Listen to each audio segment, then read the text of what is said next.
Agent को।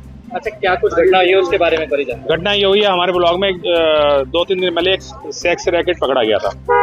हम लोगों ने डीसीपी के थ्रू मुहिम करा के उसको सेक्स रैकेट को पकड़ा था 2-3 दिन पहले, और वो यहाँ पश्चिम बिहार के एसएचओ ने रेड ना मार के उसको डीसीपी साहब ने निहाल बिहार के एसएचओ साहब को भेजा था यहाँ रेड मारने के लिए। तो हमने सेक्स रैकेट को अपने हिसाब से फ़ोन करके और कॉल करके पुलिस का साथ मिलकर उनको सेक्स रैकेट को पकड़ा था। उसमें एसएचओ साहब हमारे वो मतलब चिढ़ गए थे कि हमारे होते हुए बाहर का आदमी आया, क्योंकि ये इनकी इन्वॉल्वमेंट थी, ये पैसा लेते थे उससे, इसलिए इनको हमने डीसीपी साहब को बोल दिया था कि ये 6 महीने से बंद नहीं कर रहे हो, और यहाँ बीट ऑफिसर है नरेश मलिक, ये पैसा खा रहा है बार बार जाके और हमें बेवकूफ़ बना रहा है। तो वहाँ के लोग बड़े परेशान थे, इस चक्कर में हमने वहाँ सेक्स रैकेट पकड़ा। और आज हमारे पास कोई वीआईपी गेस्ट आया हुआ था हमारे आरडब्ल्यू ऑफिस में, तो हम उसको बुला के स्वागत करके उसको गेट पे छोड़ने जा रहे थे, तो रास्ते में 2 बच्चों का झगड़ा हो रहा था छोटी सी बात को लेकर कि खाने पीने में चाउमीन की उसकी स्कूटी पे गिर गई और पानी वो गिर गया था।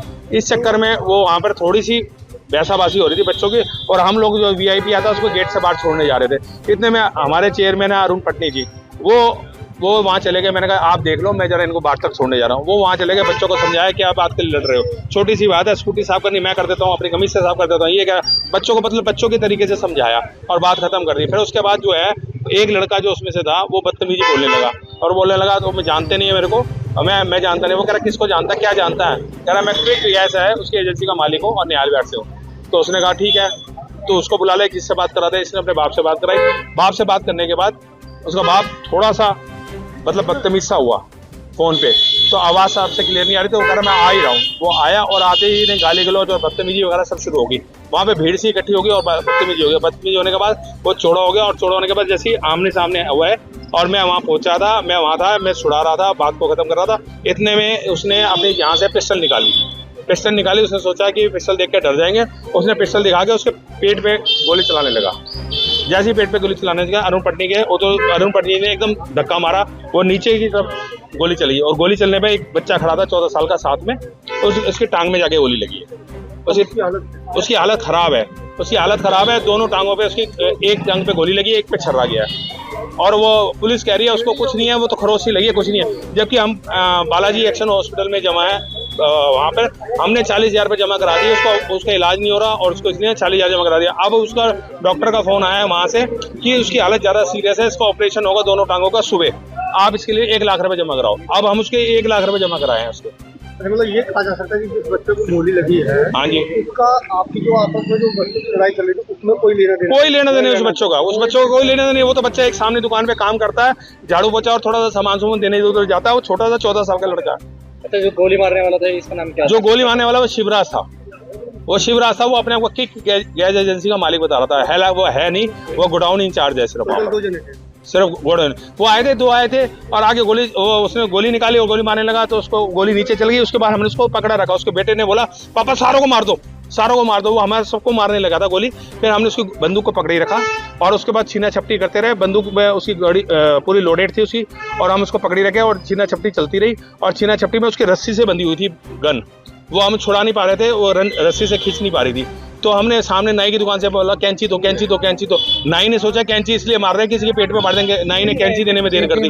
फिर उसके बाद किसी को बुलाया, हमारा एक बंदा आरडब्ल्यू का बंदा गया, वो कैंची लेके आया और उससे रस्सी काटी और उसको बंदूक लेके मैं भाग गया। दोनों बंदे जो थे वो पकड़े गए हैं। वो वहाँ चौड़े होके खड़े रहे हैं, कह रहा हमारा कोई कुछ नहीं पाड़ सकता, हमारी पूरी सेटिंग है और फलाना है। और उसके बाद उसने एसएचओ को फोन करा, पता नहीं क्या करा, एसएचओ ने उसको सिखा दिया तू ये बोल दे कि गोली इन्होंने चलाई है, गोली इन्होंने मेरी निकाल के इन्होंने चलाई है। वो उसने ये पिस्टल थी, लाइसेंसी पिस्टल थी या फिर ये हमें नहीं पता लाइसेंसी थी क्या है, हमें इस चीज के बारे में नॉलेज नहीं है कि क्या है वो क्या नहीं है। पर वो पिस्टल मैंने छीनी है और मेरे पास थी। फिर जब पुलिस आई है और पुलिस ने मेरे को बुलाया, पहले पीसीआर आई है, पीसीआर बोलने लगी गोली किसको लगी, उसको लेके हॉस्पिटल लेगी। मेरे पिस्टल किसके पास? मैं ये आपको नहीं दूंगा, जो थाने से पुलिस वाला आएगा उसको दूंगा। फिर वो थाने से पुलिस वाला आया, उसने पता लगा, आते ही मेरे से कहने लगा पिस्टल दे। हाँ, मेरे से बदतमीजी। मैंने कहा जी मैंने छीनी है उससे, तो बदतमीजी होगा, तू नहीं रख सकता। मैं कहा जी मैं क्या करूंगा रख के, मुझे तो आती भी नहीं चलानी। मैंने उसमें से मैगजीन निकाल रखी थी और उसको पिस्टल दे दी। पिस्टल देने के बाद और बात खत्म हो गई। उसके बाद एसएचओ वगैरह आए और ये मुकर गए कि पिस्टल दिया हमें, ये मुकर गए कि पिस्टल ही नहीं दी। अपना नाम बताइए सर। मेरा नाम अरुण पटनी है, मैं BG6 पश्चिम बिहार RWA का चेयरमैन हूँ। क्या घटना हुई है इसके बारे में? सर घटना हुई, हमारी RWA की मीटिंग खत्म हुई, वहाँ से जा रहे थे, वहाँ पे 3 बच्चे झगड़ रहे थे गाली गलौज कर रहे थे। हमने कहा बेटा गाली गलौज मत करो। उसमें से एक लड़का बोला कि तुम कौन होते हो? मेरे पापा की क्विक गैस एजेंसी, हमने छुड़वाया। मैंने कहा बेटा आपके पापा ओनर है या जॉब करते हैं? कह रहा बात कर लो। मैंने अपने नंबर से मिलाई, बात की, उसने बात करा के बताई। मैंने कहा भैया आप ओनर हो या वो? यहाँ पर आ जाओ, आपका बेटा झगड़ रहा है। कह रहा तुझे क्या करना है? मैंने कहा भैया कुछ नहीं, सही बात है, आप यहाँ पर आ जाओ और इसको ले जाओ, झगड़ा हो जाएगा, सर फूट हो जाएगा, हमारा सामाजिक आदमी है, अब छुड़वा देते। इतनी देर में वो भाई साहब आए, शिवराज जिनका नाम है, शिवराज अतोरलिया निहाल विहार के, वो भाई साहब ने आती है गिरफ्तार पकड़ ली। तो हमने कहा भाई क्या हो गया, हम तो बीच में जॉब कर रहे हैं। इतनी देर में उसने ऐसे पिस्टल निकाली।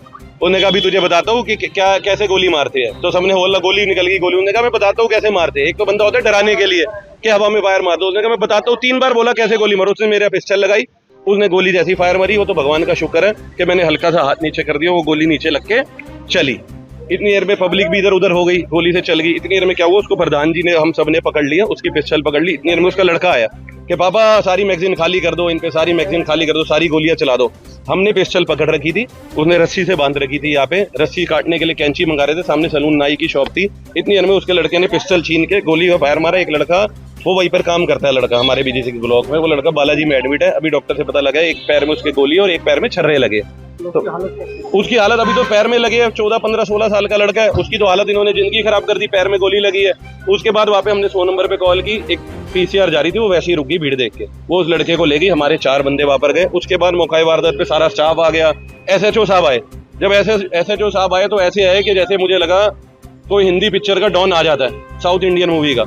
आते ही उन्होंने मुझे धमकाया उल्टा कि यहाँ पे तो गुंडागर्दी चल रही है। वो इसलिए धमकाया क्योंकि 3 दिन पहले हमारे यहाँ पे एक सेक्स रैकेट चल रहा था, पिछले साल भर से 6-8 महीने से। हम बीट कांस्टेबल को भी बोल रहे थे, एसएचओ साहब को भी बोल रहे थे, कोई सुनवाई नहीं हो रही थी। हम डीसीपी साहब के पास गए थे, डीसीपी साहब ने फिल्मी अंदाज में एसएचओ निहाल विहार मुकेश कुमार जी को भेज के वो सेक्स रैकेट पे हमने अपना कस्टमर फर्जी बना के भेजा, डिकॉय जिसको कहते हैं। हमें पता लगा कि पुलिस लैंग्वेज का, तो उससे सड़े पड़े थे एसएचओ साहब कि इनके थाने में सेक्स रैकेट चल रहा है, साथी चल रहे हैं, बंद नहीं करा पाए। डीसीपी पे पेश हुए, डीसीपी साहब ने दूसरे एसएचओ को भेज के, सर वो उनको पब्लिक ने ही पकड़ लिया था वहाँ पे, क्योंकि मैं आरडब्ल्यू चेयरमैन हूँ। हमारी आरडब्ल्यू में अपनी जो टीम है 20-25 बंदों की है, वो सारे इकट्ठे हो गए। गोली की आवाज सुनते ही आसपास दुकान वालों ने भी उसको पकड़ लिया, उसके लड़के को भी पकड़ लिया। एसएचओ साहब तो मतलब हल्का सोच रहे थे, तो हमने उसको खुद ही पीसीआर में बिठा के, जो आईओ साहब आए थे उन्होंने, एएसआई शंकर जी, एसीपी साहब आए, नेकी राम लांबा जी, उन्होंने बड़े अच्छे से सुनवाई करी। उन्होंने कहा टेंशन ना लो, मैं इस केस को खुद देखूंगा। उसके बाद मेरी वाइफ भी आई, तो एसएचओ साहब ने अंदर भी ऐसा बिहेवियर किया कि तुम सेक्स रैकेट बंद करा रहे हो। हमने कहा सर हम सामाजिक आदमी, हम नहीं कराएंगे तो कौन कराएगा। लेकिन सर मेरा निवेदन यही है, आप जी न्यूज, नवोदय टाइम, सारे चैनल है, कि मैं सारी पब्लिक से पूछना चाहूंगा। पुलिस कहती है कि पब्लिक हमारा नाक आँख कान बने, कैसे नाक आँख कान बनेगा? आज मेरे को गोली लग जाती, मैं मर जाता या मैं इंजर्ड हो जाता, क्या मेरा परिवार करता मेरे पीछे? और दूसरी बात ये, दिल्ली पुलिस दिल की पुलिस है सर, कोई दिल्ली पुलिस दिल की पुलिस नहीं है। दिल्ली पुलिस पैसे खाने के लिए पुलिस है। 100 आदमी है, 100 आदमी में से 20 आदमी अच्छे हैं, 80 आदमी से उसी पैसों के लिए नौकरी कर